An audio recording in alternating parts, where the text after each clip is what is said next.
अस्सलाम वालेकुम व्यूअर्स, क्या हाल है। उम्मीद करती हूँ सब खैरियत से होंगे, खुश रहें, आबाद रहें, हंसते रहें, मुस्कुराते रहें। आज मैं आपके लिए शक्करपारे की रेसिपी लेके आई हूँ जो बहुत ही मज़ेदार लगते हैं, बहुत ही टेस्टी लगते हैं, बहुत ही क्रिस्पी बनते हैं।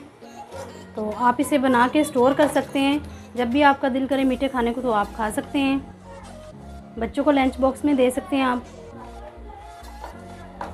तो बढ़ते हैं रेसिपी की तरफ।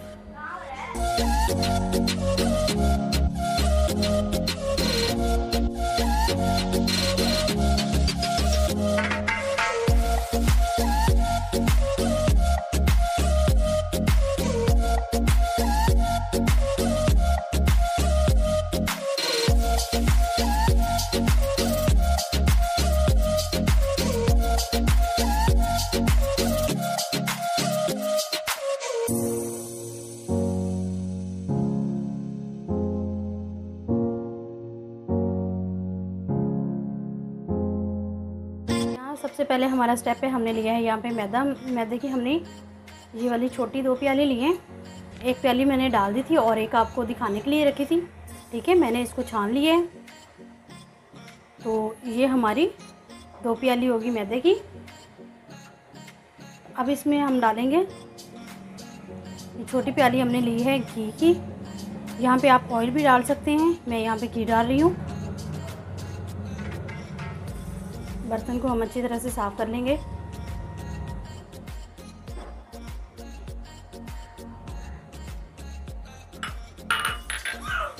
और यहाँ पे हमने थोड़ा सा लिया है इलायची का पाउडर।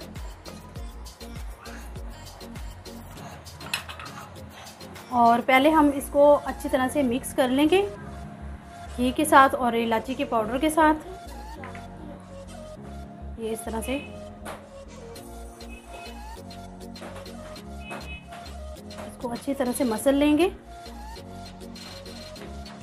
ताकि जो तमाम मैदा है वो अच्छी तरह से घी अपने अंदर जज़ब कर ले और जिससे हमारे जो मीठे पारे हैं वो बहुत ज़बरदस्त और क्रिस्पी बनेंगे। तो हम इसको मसलते हैं अच्छी तरह से। तो यहाँ पे देखिए हमने अच्छी तरह से घी मसल लिया है मैदे में। ये देखिए इस तरह से हम उठाएंगे, इसकी एक मज़बूत पिन्नी बनेगी। ये देखिए जो इस तरह दबाने से टूटेगी। मैं आपको फिर से दिखा देती हूँ। तो यहाँ पे हमारा जो मैदा का मतलब डो है वो अच्छी तरह से तैयार है। ठीक है, तो यहाँ पे हम थोड़ा थोड़ा पानी लगाएंगे। ये पानी हमने नीम गर्म पानी लिया है, ठंडा पानी नहीं है और ना ही ये रूम टेम्परेचर पे है। ये नीम गर्म पानी है, थोड़ा थोड़ा ऐड करके तो इसका हम सख्त सा आटा लगा लेंगे।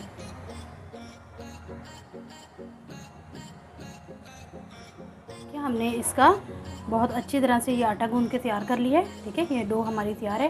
तो इसको हम थोड़ा 5 से 6 मिनट का थोड़ा रेस्ट देंगे ताकि ये सेट हो जाए और ये पानी को हम हटा देंगे। तो यहाँ पे देखिए 5 से 6 मिनट हो गए हमारे आटे को रेस्ट हो, ये अच्छी तरह से सेट हो गया है। तो अब हम इसके मतलब इसे 2 हिस्सों में डिवाइड कर लेंगे, 2 पेड़े बना लेंगे इसके और इसको ढाँप के साइड पे रखेंगे। इसका हम गोल सा पेड़ा बना लेंगे।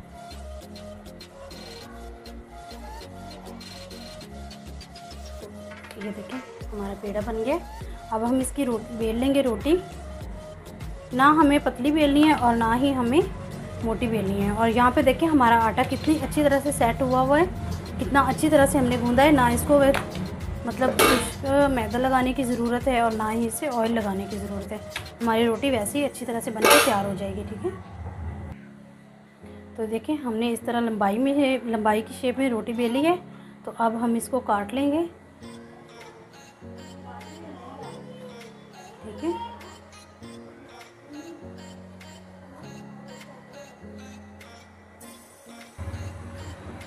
यहाँ पे देखिए हमने ये काट लिए हैं। और ये आप पे डिपेंड करता है कि आपने किस साइज़ में रखने हैं। मैं यहाँ पे इसके 3 हिस्से करूँगी। ठीक है, इस तरह मैंने इसको 3 हिस्सों में डिवाइड कर लिया है। तो बस इसको हम उठा के साइड पे रखते जाएंगे और इसी तरह से हम दूसरी भी रोटी बेल के उसके भी इसी तरह से काट के तैयार कर लेंगे। इतनी हमने मोटाई रखनी है इसकी।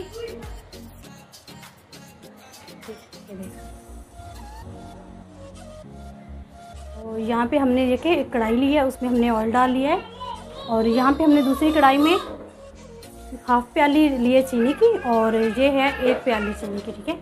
मतलब पहले हाफ़ प्याली डाली है और ये ऐड कर देंगे।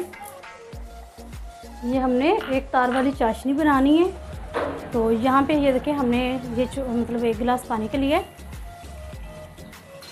ये इतना सा ऐड करेंगे और यहाँ पे हमने बस इसकी 1 तार वाली चाशनी बनानी है, ठीक है। तो यहाँ पे हम चूल्हा ऑन करेंगे और यहाँ पे हमारे घी का टेम्परेचर भी मतलब हो गया। ये देखें इतना सा सेक आ रहा है, हाथ को ज़्यादा गर्म नहीं है। तो हम क्या करेंगे, ये अपने सारे जो हैं ये डाल देंगे पारे इसमें, ये शुगर पारे इसमें डाल देंगे हम।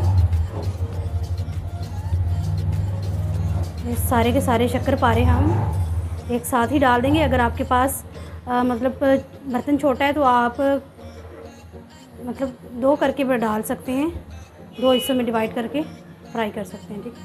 तो हम यहाँ पे सभी ऐड कर देंगे एक साथ ही, साथ डाल दी। इसे आपस में चिपकने वगैरह का कोई खतरा नहीं है, ये आपस में नहीं चिपकेंगे।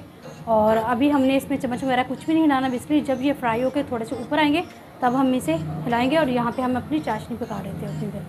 तो यहाँ पे ये देखिए इस तरह से हो जाएंगे, ये मतलब फ्राई होकर ऊपर आ जाएंगे, तब हम इसको हल्का सा हिला लेंगे और बस 1-2 मिनट में हम इसे निकाल लेंगे, बस हो गए हैं। यहाँ पे हमारे जो पारे हैं वो फ्राई हो गए हैं। तो बेसिकली हमें यही कलर चाहिए था। अगर आपको ज़्यादा डार्क करना है तो वो आप कर सकते हैं और हम इसे डिश आउट कर देते हैं। तो यहाँ पे देखें हमने सारे पारे निकाल लिए हैं। तो यहाँ पे हमारी चाशनी भी बिल्कुल रेडी हो गई है, बन के रेडी होगी। 1 तार वाली मैं आपको दिखाती हूँ अभी। तो यहाँ पे देखिए हमारी जो चाशनी है वो बन के रेडी हो गई है। तो ये देखिए 1 तार बन रही है, ठीक है। ये देखिए इस तरीके से 1 तार बन रही है। तो बस यहाँ पे हम क्या करेंगे, हमारे जो हमने पारे निकाले थे वो भी अभी गर्म है, ठंडे नहीं है, इसमें ऐड करने हैं। तो गरम गरम इसमें ऐड कर देंगे हम चाशनी में। और इसके साथ ही हम इसमें ऐड करेंगे, ये हमने थोड़े से कुछ ड्राई फ्रूट लिए हैं, ये हमने नारियल लिया है और ये हमने बादाम लिए हैं और थोड़े से हमने तिल लिए हैं, ठीक है। ये ऐड कर देंगे। आपके घर में जो भी मौजूद हो वो आप ऐड कर दें, जो भी मतलब ड्राई फ्रूट रखा वो आप डाल सकते हैं।